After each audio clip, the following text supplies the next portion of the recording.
Assalamualaikum warahmatullahi wabarakatuh. Salam semangat, semoga kita semua dalam keadaan sehat dimanapun berada. Selamat berjumpa kembali dalam Ujar, Unpam Mengajar.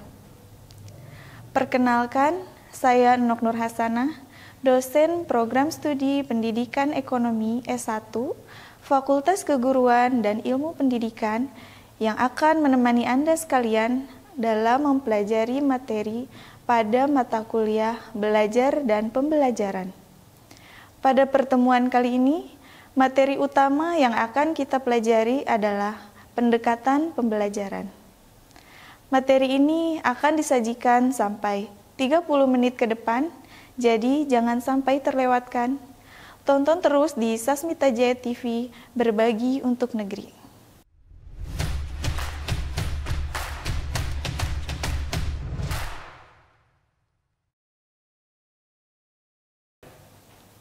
Sahabat Ujar, pembelajaran merupakan rangkaian kegiatan yang dilakukan siswa untuk mendapatkan hasil belajar. Rangkaian kegiatan dalam pembelajaran meliputi pendekatan pembelajaran, jenis-jenis pendekatan pembelajaran, dan pendekatan saintifik kurikulum 2013. Ketiga kegiatan ini saling relevan dan terkait satu sama lain. Untuk mendapatkan hasil belajar yang maksimal, maka diperlukan perencanaan, pelaksanaan, dan penilaian yang tepat. Materi pertama pada pertemuan ini adalah pendekatan pembelajaran. Pendekatan merupakan landasan awal yang dijadikan guru untuk menentukan tahap pembelajaran selanjutnya. Pendekatan pembelajaran dijadikan langkah persiapan awal dari pembelajaran dalam mencapai kompetensi tertentu. Pengertian pendekatan pembelajaran menurut beberapa ahli antara lain sebagai berikut.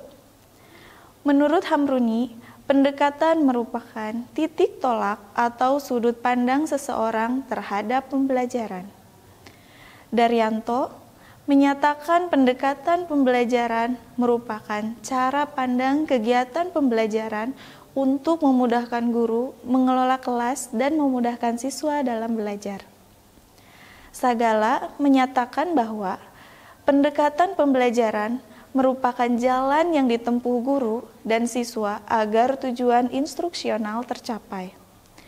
Sanjaya berpendapat bahwa pendekatan pembelajaran adalah suatu cara pandang guru terhadap siswa dalam menilai, menentukan sikap yang diharapkan dengan cara memecahkan masalah dalam proses pembelajaran yang nyaman dan menyenangkan. Dari beberapa definisi tadi, dapat disimpulkan bahwa pendekatan pembelajaran merupakan titik awal atau cara pandang tentang pengelolaan proses pembelajaran agar siswa aktif belajar sehingga tujuan pembelajaran dapat tercapai. Selanjutnya kita bahas mengenai jenis-jenis pendekatan pembelajaran.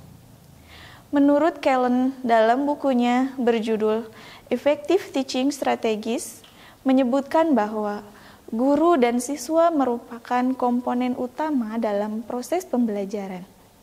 Tanpa adanya siswa atau guru, maka pembelajaran tidak akan terjadi. Untuk itu, jenis pendekatan pembelajaran secara umum terdiri dari dua jenis pendekatan, yaitu pendekatan pembelajaran berorientasi pada guru. Pada pendekatan pembelajaran ini, peran guru sangat penting, dikarenakan berperan aktif sebagai satu-satunya sumber belajar. Sedangkan peran siswa dalam pendekatan ini hanyalah sebagai objek belajar. Pendekatan pembelajaran berorientasi pada guru ini menurunkan strategi pembelajaran ekspositori dan strategi pembelajaran deduktif. Kedua adalah pendekatan pembelajaran berorientasi pada siswa.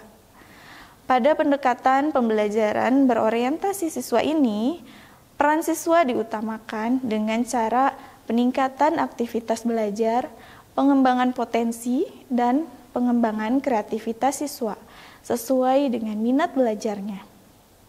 Sedangkan peran guru dalam pendekatan ini hanyalah sebagai motivator dan fasilitator. Pendekatan pembelajaran berorientasi siswa ini menurunkan strategi pembelajaran discovery dan pembelajaran induktif. Selain dua pendekatan umum tadi, terdapat pendekatan pembelajaran yang khusus digunakan pada kurikulum 2013, yaitu pendekatan saintifik kurikulum 2013. Pendekatan saintifik merupakan pendekatan yang dirancang agar siswa secara aktif mengenal dan memahami berbagai materi ajar dengan metode ilmiah. Metode ilmiah yang digunakan berdasarkan keterampilan proses, yaitu mengamati, mengklasifikasi, mengukur, merumuskan hipotesis, menjelaskan, dan menyimpulkan. Pendekatan saintifik pada kurikulum 2013 berlandaskan kepada 3 teori belajar, yaitu pertama, teori belajar Brunner. Teori belajar Brunner dikenal dengan sebutan teori belajar penemuan. Menurut Karin dan Sand, terdapat 4 hal yang berkaitan dengan teori belajar Brunner, yaitu individu hanya belajar dan mengembangkan pikirannya jika ia menggunakannya. Siswa akan memperoleh kepuasan intelektual jika melakukan proses-proses kognitif melalui penemuan.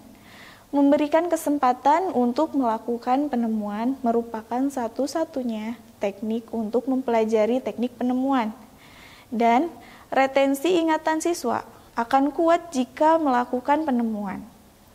Keempat hal tersebut sesuai dengan proses kognitif yang dilakukan dalam pendekatan saintifik. Kedua, teori belajar Piaget. Teori belajar Piaget menyatakan bahwa belajar merupakan pembentukan dan perkembangan dari skema, yaitu struktur mental dan struktur kognitif siswa yang dapat beradaptasi dan berkoordinasi dengan lingkungan sekitarnya. Skema tersebut akan selalu berkembang sesuai penambahan usia. Contoh, skema anak akan berubah menjadi skema dewasa dengan bantuan adaptasi terhadap lingkungan. Proses adaptasi dapat dilakukan melalui asimilasi dan akomodasi. Asimilasi adalah proses kognitif dengan cara mengintegrasikan stimulus berupa konsep, hukum, prinsip, atau pengalaman baru ke skema yang sudah ada di pikirannya. Asimilasi terjadi ketika anak memasukkan pengetahuan baru ke dalam pengetahuan yang sudah ada. Sedangkan akomodasi merupakan pemodifikasian skema yang sudah ada sehingga sesuai dengan ciri-ciri stimulus yang ada. Akomodasi terjadi ketika siswa menyesuaikan diri pada informasi baru, sehingga siswa menyesuaikan skema dengan lingkungannya. Berdasarkan teori Piaget tersebut, maka pendekatan saintifik bertujuan untuk mengembangkan skema struktur kognitif, struktur mental, dengan cara beradaptasi dan berkoordinasi lingkungan sekitarnya melalui proses asimilasi dan akomodasi. Yang ketiga, teori belajar Vygotsky. Menurut teori Vygotsky, menyatakan bahwa pembelajaran terjadi jika siswa bekerja atau belajar, menyelesaikan tugas-tugas yang belum dipelajari, namun masih sesuai dengan tingkat perkembangan siswa. Penyelesaian tugas siswa dapat dibimbing oleh orang dewasa atau teman sebaya yang mampu. Sesuai dengan pendekatan saintifik, bahwa pembelajaran pada kurikulum 2013 bertujuan untuk menyelesaikan tugas-tugas yang sesuai dengan tingkat kemampuan anak. Pendekatan saintifik pada kurikulum 2013 ini memiliki karakteristik sebagai berikut. Yang pertama, berorientasi pada siswa. Yang kedua, menggunakan keterampilan proses seperti mengamati, mengklasifikasi, mengukur, merumuskan hipotesis, menjelaskan, dan menyimpulkan. Yang ketiga, melibatkan proses kognitif sehingga dapat meningkatkan keterampilan berpikir tingkat tinggi. Yang keempat, dapat mengembangkan karakter siswa seperti produktif, kreatif, inovatif.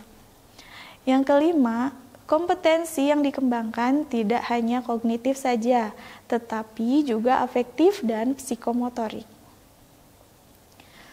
Tujuan pembelajaran dengan pendekatan saintifik adalah untuk meningkatkan kemampuan berpikir tingkat tinggi siswa, untuk melatih siswa dalam menyelesaikan masalah, untuk melatih siswa dalam mengkomunikasikan ide-ide atau gagasan, mengembangkan karakter siswa, diperoleh hasil belajar yang maksimal.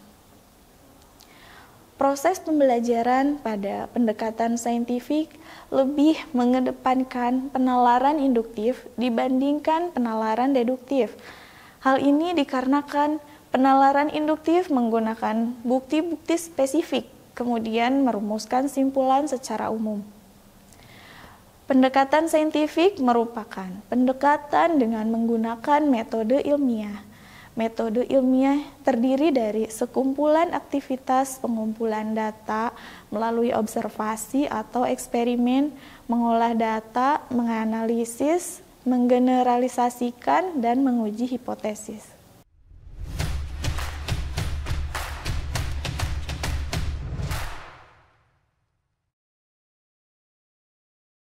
Pada pembelajaran kurikulum 2013, dilaksanakan menggunakan pendekatan saintifik.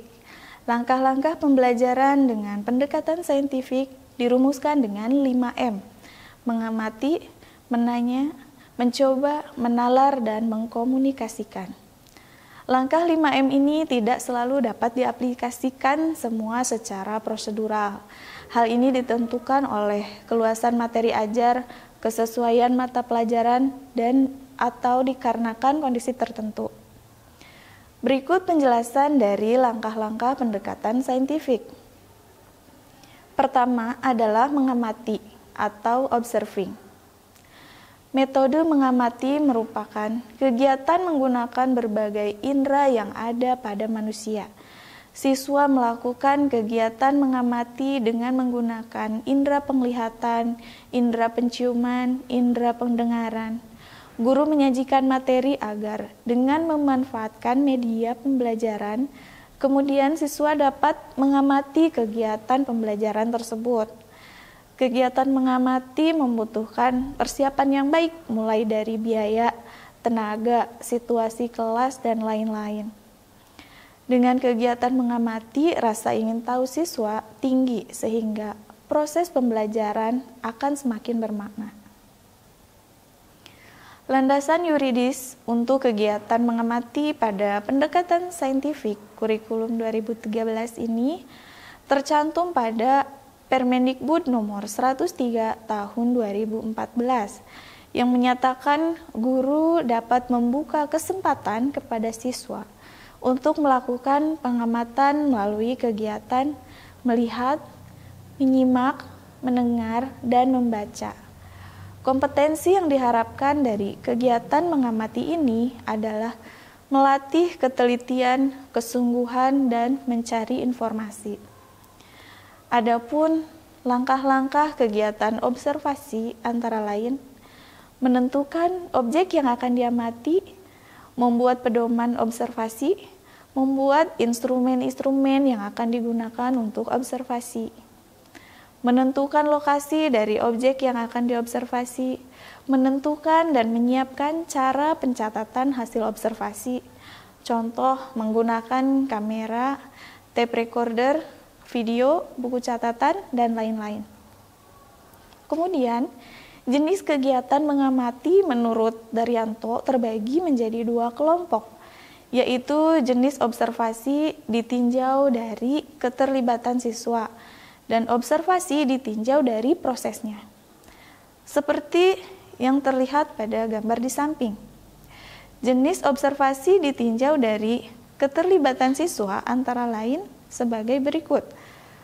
Observasi biasa.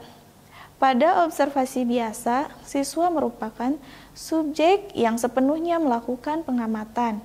Siswa tidak terlibat langsung dengan pelaku, objek, atau situasi yang diamati. Contoh, siswa mengamati penjelasan guru melalui media ajar yang digunakan guru. Siswa hanya mendengarkan dan menyimak penjelasan guru saja tanpa terlibat langsung atau mempunyai hubungan dengan objek. Observasi terkendali. Pada observasi terkendali, siswa tidak melibatkan diri secara langsung dengan pelaku, objek, atau situasi yang diamati. Akan tetapi, siswa ditempatkan pada ruang atau kondisi yang dikhususkan. Contoh, guru akan mempraktekkan materi kimia tentang penggabungan beberapa zat. Maka siswa akan mengamati prosesnya di ruang laboratorium. Observasi partisipatif. Pada observasi partisipatif, siswa melibatkan diri secara langsung dengan pelaku atau objek yang diamati. Contoh, pada pengajaran tentang budaya, siswa hadir dan bermukim di daerah tertentu untuk mengamati budaya pada daerah tertentu. Selain mengamati, siswa juga terlibat langsung dengan mempraktekkan budaya tersebut. Jenis observasi kedua berdasarkan gambar di samping, antara lain sebagai berikut. Observasi berstruktur. Pada observasi berstruktur dalam proses pembelajaran, fenomena subjek, objek, atau situasi yang akan diamati oleh siswa sudah direncanakan secara sistematis oleh guru. Tugas guru adalah membimbing kegiatan observasi siswa. Observasi tidak berstruktur. Pada observasi tidak struktur, objek yang harus diobservasi oleh siswa tidak ditentukan. Siswa secara spontan membuat catatan, merekam, atau mengingat terhadap objek atau situasi yang diobservasi. Dalam melakukan kegiatan observasi, siswa perlu mempersiapkan alat-alat pencatatan untuk hasil observasi, yaitu tape recorder untuk merekam pembicaraan, kamera untuk memfoto objek atau kegiatan secara visual, film atau video untuk merekam kegiatan secara audiovisual, dan peralatan lainnya yang sesuai dengan kebutuhan observasi.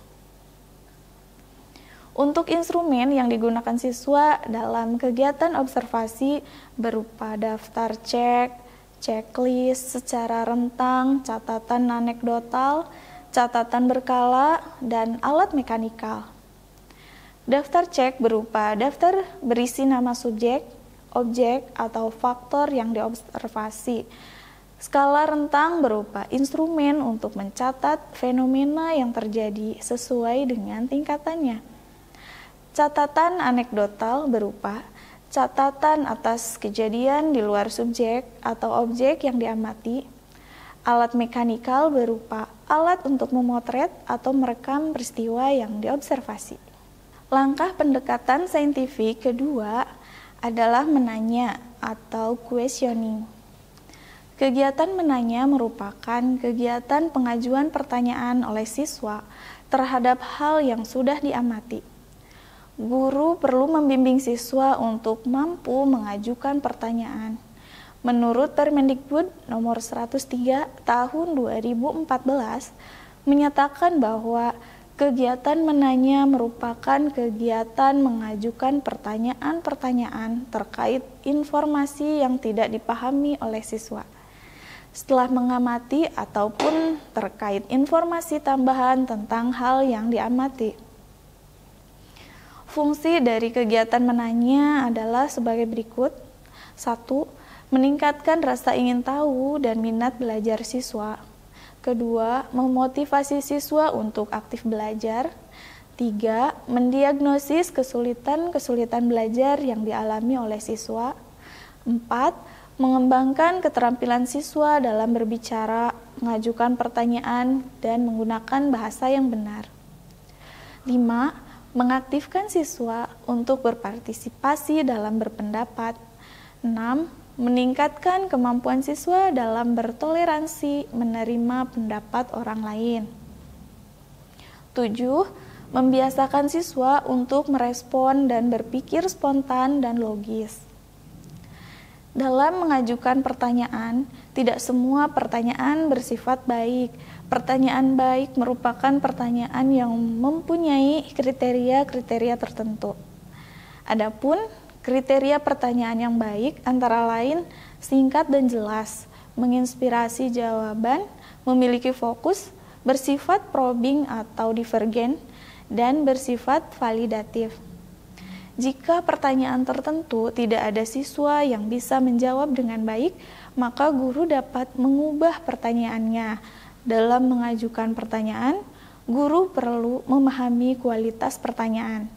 Kualitas pertanyaan berdasarkan pada tingkatan kognitif pada C1 hingga C6.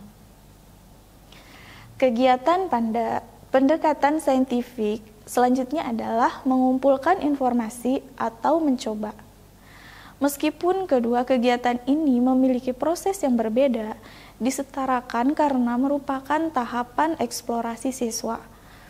Menggunakan kegiatan mengumpulkan informasi dan mencoba bergantung pada materi ajar yang diajarkan oleh guru. Berikut penjelasan perbedaan dari kedua kegiatan tersebut.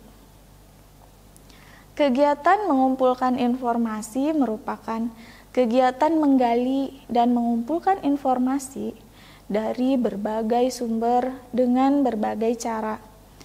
Menurut Permendikbud nomor 103 tahun 2014, kegiatan mengumpulkan informasi terdiri dari mengeksplorasi, berdiskusi, membaca sumber lain selain buku teks, mengumpulkan data dari narasumber melalui angket, wawancara, dan mengembangkannya. Sumber belajar yang dapat digunakan oleh siswa untuk kegiatan mengumpulkan informasi antara lain koran, perpustakaan, kegiatan wawancara, lingkungan, internet, dan lain-lain. Kompetensi siswa yang diharapkan melalui kegiatan mengumpulkan informasi adalah mengembangkan ketelitian, menghargai pendapat orang lain, meningkatkan kemampuan berkomunikasi, mengembangkan kemampuan mengumpulkan informasi, dan meningkatkan kebiasaan belajar siswa. Sementara untuk kegiatan mencoba, merupakan kegiatan melakukan percobaan atau menerapkan metode eksperimen berdasarkan materi yang sesuai. Ada beberapa mata pelajaran yang mengharuskan siswa untuk memiliki keterampilan proses melalui kegiatan eksperimen agar mampu mengembangkan sikap ilmiah dalam memecahkan masalah. Contohnya, IPA, fisika, kimia, biologi. Dalam pelaksanaannya, kegiatan mencoba dalam pendekatan saintifik ini perlu memperhatikan beberapa hal agar berhasil, yaitu 1. Guru merumuskan tujuan percobaan yang akan dilaksanakan. 2. Guru bersama siswa mempersiapkan alat dan bahan yang akan digunakan pada eksperimen. 3. Guru mempertimbangkan alokasi waktu percobaan dengan tepat. 4. Guru menyediakan lembar kerja siswa berisi langkah-langkah eksperimen sebagai acuan kegiatan siswa. 5. Siswa melakukan eksperimen dengan bimbingan guru. 6. Siswa mengamati proses eksperimen kemudian mencatat hasil eksperimen. Kegiatan pembelajaran pada fase mencoba ini terdiri dari 3 tahap, yaitu tahap persiapan, tahap pelaksanaan, dan tahap tindak lanjut. Pada tahap persiapan, guru menetapkan tujuan percobaan, mempersiapkan alat dan bahan, mempersiapkan tempat percobaan, mempertimbangkan keamanan siswa, menjelaskan hal yang perlu diobservasi maupun hal yang dilarang selama percobaan, membagikan LKS yang berisi langkah-langkah percobaan. Kemudian pada tahap pelaksanaan, Siswa melaksanakan langkah-langkah percobaan yang ada di LKS. Guru membimbing dan mengamati proses percobaan yang dilakukan siswa. Guru dapat memberikan bantuan jika siswa mengalami kesulitan selama proses percobaan. Kemudian, untuk tindak lanjut, siswa membuat laporan hasil percobaan. Guru memeriksa hasil percobaan siswa.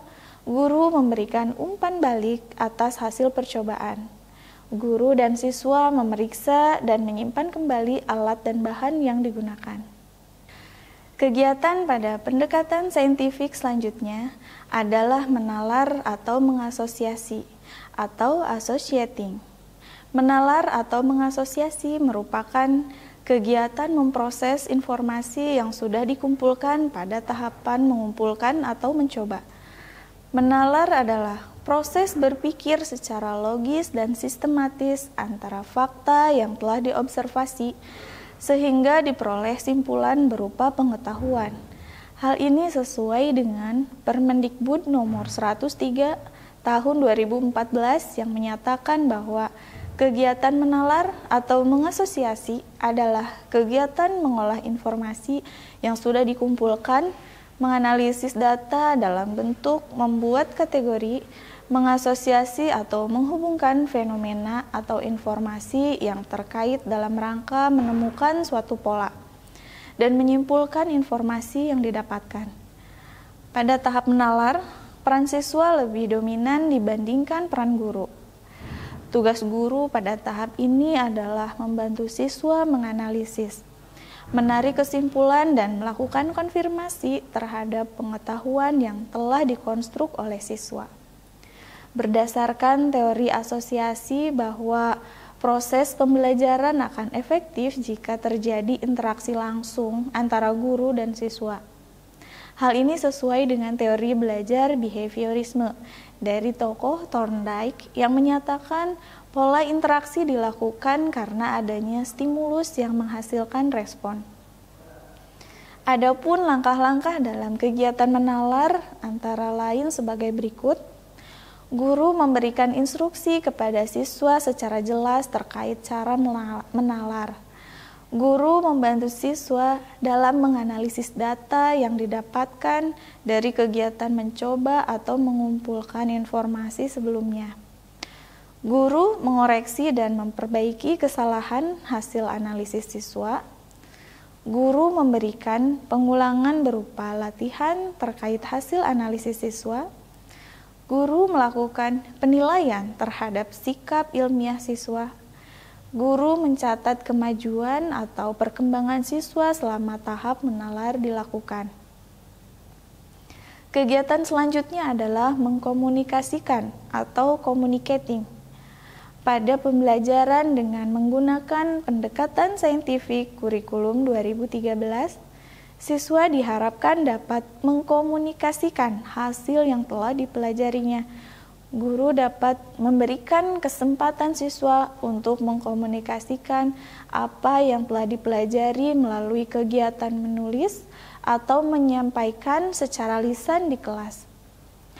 Sesuai dengan Permendikbud nomor 103 tahun 2014, bahwa mengkomunikasikan merupakan kegiatan menyampaikan hasil pengamatan atau kesimpulan dari hasil analisis yang dilakukan siswa secara tertulis, lisan, atau media lainnya. Kompetensi siswa yang diinginkan melalui kegiatan mengkomunikasikan ini adalah agar dapat mengembangkan sikap toleransi, percaya diri siswa dalam mengutarakan pendapat, dan mengembangkan kemampuan berbahasa siswa.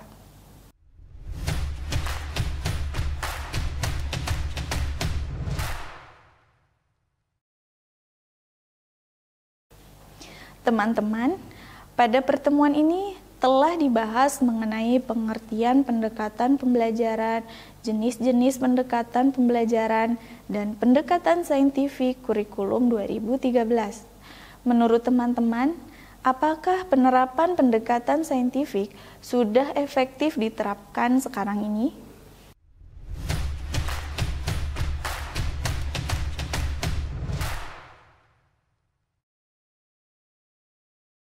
Berdasarkan penyampaian materi hari ini, dapat kita tarik beberapa kesimpulan, yaitu dengan menerapkan pendekatan pembelajaran, jenis-jenis pembelajaran, dan pendekatan saintifik kurikulum 2013 dapat merubah paradigma pendidikan. Paradigma pendidikan yang digunakan sekarang ini bukanlah paradigma di mana pembelajar diibaratkan sebagai mengisi air ke dalam gelas, melainkan guru bertindak sebagai guru yang memotivasi dan menginspirasi agar berbagai potensi yang dimiliki peserta didik itu dapat dieksplorasi dengan upayanya sendiri. Guru hanya membantu peserta didik agar dapat mengaktualisasikan potensi yang dimilikinya. Hal ini akan mempengaruhi pendekatan yang guru ambil dalam pengajaran. Pendekatan yang tepat maka akan berlangsung belajar mengajar yang menyenangkan.